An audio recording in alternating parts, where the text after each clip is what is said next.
So HTTP or Hypertext Transfer Protocol. Okay. So it's a simple ASCII-based protocol that operates on the client-server principle. The protocol is a synchronous request response in which a client makes an HTTP request through a socket and the server replies with an HTTP response through the same socket. So the request and response follow a very simple format that can be simple or very complex depending upon the particular need. Alright, so figure 9.5 ni, so tunjuk simple HTTP server design. So dia ada request and response. Okay, so di dalam hantar dalam bentuk ASCII lah. Dalam bentuk clear text macam ni. So dalam bentuk perkataan lah ASCII kan. Okay, so dia akan hantar get index HTML, HTTP and then version. So slash ni semua sama. Okay, so that's why dekat server selalunya kita letak index.html as a main page. Kan, okay, because dia punya protokol dia memang macam tu. Okay, alright, HTTP response dekat server, request daripada client, respon dekat server, server akan bagi tahu HTTP 1.1 code, dia ada code dia 200 is okay, and then dia akan hantar date, siap date kan, macam tadi kita ada hantar date time kan, ada, dan dia akan pilih GMT zone, macam kita plus 8 kan, maksudnya kita dia orang dulu dia orang pukul 12, kita macam mana? Kita pukul 12, dia orang pukul 8. Dia orang dahulu kan? Matahari dia orang dulu kan? Betul? Kan kita dulu. Matahari kita dulu, kita pukul 12, dia orang kita pukul 8, dia orang pukul 12. Kan? Betul tak? Betul kot. Betul sini. Terbalik. Kita dengan Mekah siapa dulu? Kita dulu tu kan? Kan? Kita dulu kan? So maksud kita dulu lah GMT kemudian. Yang plus 8. Yang plus ni yang dahulu. Maksud kita pukul 8. Kita dah pukul 8 pagi. Dia orang baru pukul 12. Dia orang baru masuk hari yang sama. Betul tak? Kita 8 pagi. Dia orang baru masuk hari yang sama. Kalau pukul 7. Dia orang masih pukul 11. GMT baru pukul 11. Tak masuk lagi hari yang sama. Kan?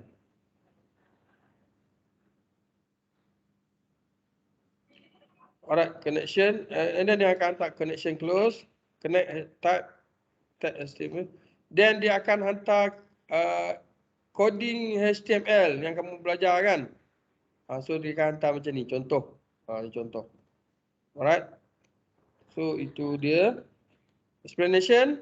The HTTP request shown in figure 9.5 is the simplest possible, only the request line is provided. The request includes the types of request ataupun get, the file name being requested in that HTML, and then HTTP version string that is understood by requesting HTTP version 1.1. So note the hypertext transfer protocol is documented under RFC 2068. Yang ni kamu dah belajar RFC ni apa? Dalam protokol standard.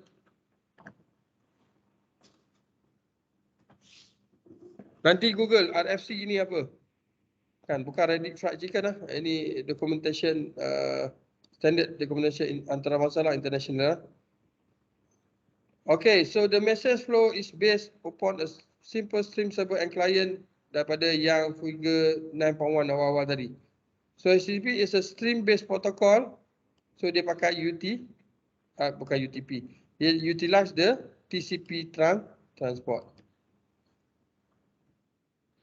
Okay, so kita ada figure 9.6 dalam bentuk yang sama, flow yang sama. Simple HTTP server design. So the HTTP data flow showing the utilized socket API function is shown in 9.6. Okay, figure 9.6. Note that is a very simple scenario. Production HTTP servers and client provide more robust control. So yang ni example je lah. Kalau kamu pakai Wireshark takkan dapat sesimpel ini. Kamu akan dapat banyak dia punya connection kan. Banyak dia punya dalam frame tu ada banyak data. So ini simple one. Okay. So kita akan pakai socket, bind listen macam biasa. So soket belah client akan soket connect dan server akan accept. So ini handshake dalam dalam TCP, okay, yang kita panggil connection oriented tu kan. Alright, so siapa cakap dulu? Client yang akan get dulu, ingat tak? Client akan write kepada server, dia akan ikut format tadilah. Kan untuk HTTP format kan. And then server akan hantar balik HTTP okay. And then dia akan hantar, server akan hantar website lah, website yang ada tu kan, coding HTTP. Okay, kalau kamu pakai Wireshark tak akan jumpa semudah inilah. So dia akan ada acknowledge balik, dia bercakap, klien pun nak bercakap juga. So dia akan, klien bukan bercakap, sebenarnya dia acknowledge lah, ACK kan, dia akan hantar ACK kepada server. Sambil-sambil dia hantar, so dia akan ada ACK kat situ kan. Alright, so akan close. Server akan close, tak berhenti hantar, dan klien akan close, berhenti connect kan. Explanation: as with any other stream socket server, the server begins by creating socket using socket function, binding a name to it using bind, and then announcing its willingness to accept client connections using listen. A call to accept then permits the server to accept new connection. Client connection. The client, which is the case is a web server, creates a socket and connect the server using the connect API function and initialize socket address underscore in structure, identifying the server address and server port. Now that the client is connected to the server, the client can announce its request. To retrieve a file, the get command is used, okay, dalam figure 9.5. So to specify that the request is complete, the client ends the request message with a blank line. So sending the request is performed using a write call through it, or through it could also be used send. So these functions are synonymous. So the server receives the request through the receive function, but could also be performed using read or read function call. After the client request is passed, the server sends the HTTP response. Okay, the response is made up of two basic parts. The response message header and then response message body, ada dua. So the header define certain information that is used by the protocol but not commonly seen by the end user. Okay, the message, the content type text HTML, tell the client that the message body should be rendered as a HTML file.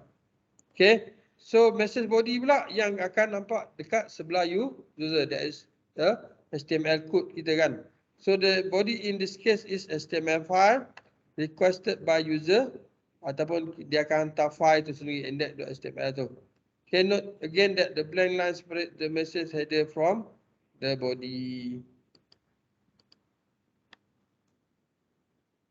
Okay, the write call is shown here to transfer the HTTP response message to the client, who use the receive function to receive the message. Finally, once the dialog is complete, the close function is used to end the session. The HTTP server implemented by each of the discussed language provided by a very basic HTTP service, the HTTP GET method. So two content types will be supported, sama ada text plain ataupun text HTML. Ini untuk HTTP 1.1 lah. Kita ada HTTP yang latest, ada dynamic, mungkin ada banyak lagi kan. Okay. The content type will be determined based upon the file suffix for the file to be served. The server will provide the ability to serve file from the local file system, which are available in the subdirectory where the server was started.